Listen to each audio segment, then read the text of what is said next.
ഹൈദരാബാദ് ചോയ്സിലേക്ക് എല്ലാവർക്കും ഒരിക്കൽ കൂടി സ്വാഗതം. ഇന്നത്തെ വീഡിയോയിൽ കാണിക്കാൻ പോകുന്നത് നല്ലൊരു ബീൻസ് ഫ്രൈ ആണ്. സാധാരണ നമ്മൾ ബീൻസ് ഫ്രൈ വെക്കുന്ന പോലെയല്ല, അതിൽ നിന്നും വ്യത്യസ്തമായിട്ടുള്ള രീതിയിലാണ് ഇത് വെക്കുന്നത്.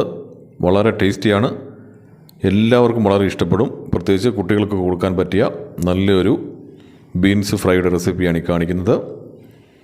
അപ്പോൾ ഇതെങ്ങനെയാണ് ഉണ്ടാക്കുന്നത്, ഇതിൻ്റെ ചേരുവകൾ എന്തൊക്കെയാണെന്ന് നോക്കാം. നമുക്ക് നേരെ വീഡിയോയിലേക്ക് പോകാം.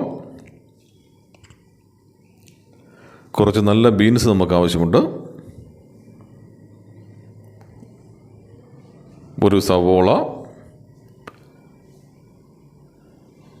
എരിവിനാവശ്യമായിട്ടുള്ള പച്ചമുളക്, കറിവേപ്പില,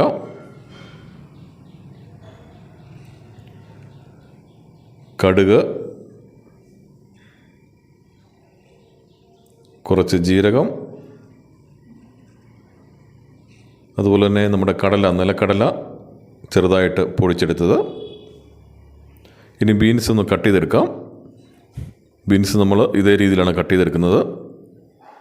സാധാരണ മെഴുക്കുരട്ടി ഉണ്ടാക്കുന്നത് പോലെയോ അല്ലെങ്കിൽ തോരൻ ഉണ്ടാക്കുന്നത് പോലെയോ അല്ല, അധികം വലുപ്പമില്ലാത്ത രീതിയിൽ ചെറുതായിട്ടാണ് കട്ട് ചെയ്തെടുക്കുന്നത്.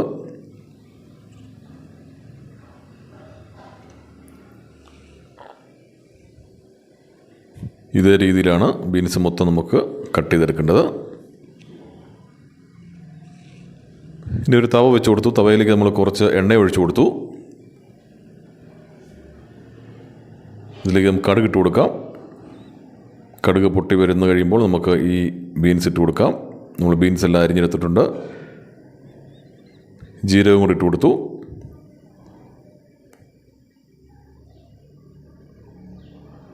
ഇനി നമ്മളെടുത്ത് വെച്ച കടല ചെറുതായിട്ട് ഞുറുക്കിയത് അതും കൂടി ഇട്ട് കൊടുത്തു.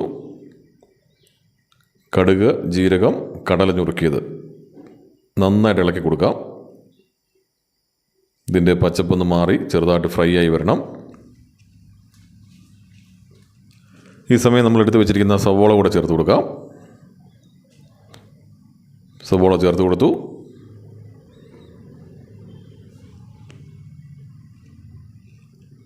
നല്ലതുപോലെ ഇളക്കി യോജിപ്പിക്കാം.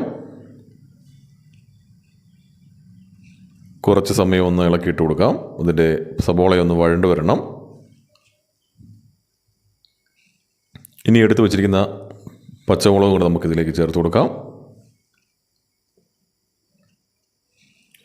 പച്ചമുളക് ചേർത്ത് നല്ലതുപോലെ വീണ്ടും ഇളക്കിയിട്ട് കൊടുക്കുന്നു.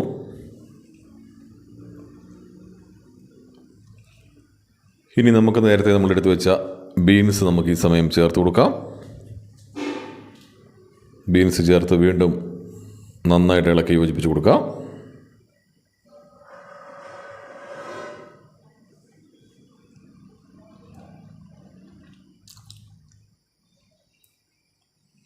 ബീൻസ് ചേർത്ത് കുറേ സമയം നമ്മൾ ഇളക്കിയിട്ട് കൊടുക്കണം. നല്ലതുപോലെ ഈ സവോളയും കടലയും എല്ലാമായിട്ട് മിക്സായി വരണം. അതുവരെ നല്ലതുപോലെ ഇളക്കിയിട്ട് കൊടുക്കാം.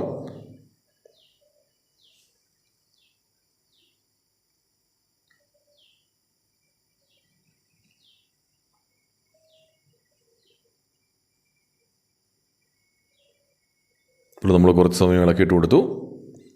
ഇനി ഒന്ന് അടച്ചു വെച്ച് കൊടുക്കാം. ഒരു 2 മിനിറ്റ് നേരം ഒന്ന് ആവി കയറട്ടെ.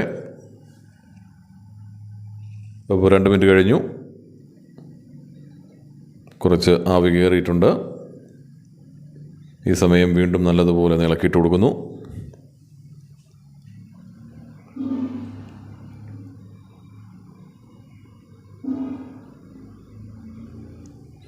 ഇനി നമുക്കിതിലേക്ക് കുറച്ച് ഉപ്പും കൂടെ ആഡ് ചെയ്ത് കൊടുക്കാം. ആദ്യം നമ്മൾ ഉപ്പ് ചേർത്തിട്ടില്ലായിരുന്നു. ഉപ്പ് ചേർത്ത് വീണ്ടും ഒന്നുകൂടെ ഇളക്കി യോജിപ്പിച്ച് കൊടുക്കാം.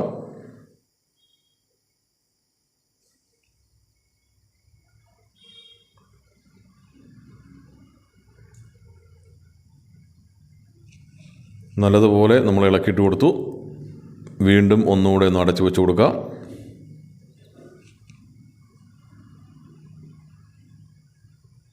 ഇപ്പോൾ 2-3 മിനിറ്റ് കഴിഞ്ഞു.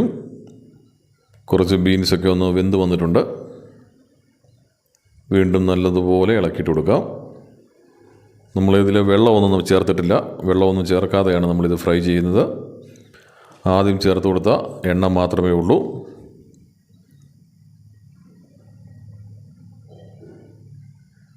നമ്മളെടുത്ത് വെച്ച കറിവേപ്പില കൂടെ നമുക്ക് ചേർത്ത് കൊടുക്കാം. കറിവേപ്പില ചേർത്ത് വീണ്ടും ഇളക്കിയിട്ട് കൊടുക്കുന്നു.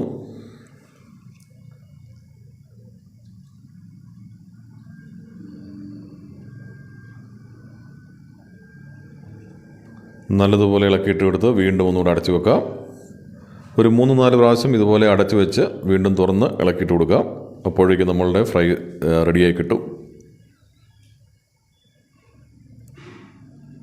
ഏകദേശം കളറൊക്കെ ഒന്ന് മാറി വന്നിട്ടുണ്ട്. ബീൻസ് ഏറെക്കുറെ വെന്തിട്ടുണ്ട്. വീണ്ടും ഒന്നുകൂടി ഇളക്കിയിട്ട് കൊടുക്കാം. ഇത് വളരെ ടേസ്റ്റി ആയിട്ടുള്ളൊരു ഫ്രൈ ആണ്. കാരണം നമ്മുടെ നിലക്കടലയും ഒക്കെ കൂട്ടി കഴിക്കുമ്പോൾ വളരെ ടേസ്റ്റിയാണ്. നമുക്ക് ചോറിൻ്റെ കൂടെയൊക്കെ ആണെങ്കിലും സൂപ്പറാണ് കഴിക്കാൻ. വീണ്ടും ഒന്നുകൂടെ അടച്ച് വെച്ച് കൊടുക്കാം. നമ്മളുടെ ബീൻസ് റെഡി ആയിട്ടുണ്ട്. അപ്പോൾ വളരെ ടേസ്റ്റി ആയിട്ടുള്ള ഈ ബീൻസ് ഫ്രൈ എല്ലാവരും ഉണ്ടാക്കി നോക്കണം. വളരെ പെട്ടെന്ന് തന്നെ നമുക്ക് ഉണ്ടാക്കിയെടുക്കാം. എല്ലാവർക്കും ഇഷ്ടപ്പെടുന്ന ഒരു ഐറ്റമാണ്. ഉണ്ടാക്കി നോക്കി നിങ്ങളുടെ അഭിപ്രായങ്ങൾ പറയുക. വീണ്ടും അടുത്ത വീഡിയോയിൽ കാണാം.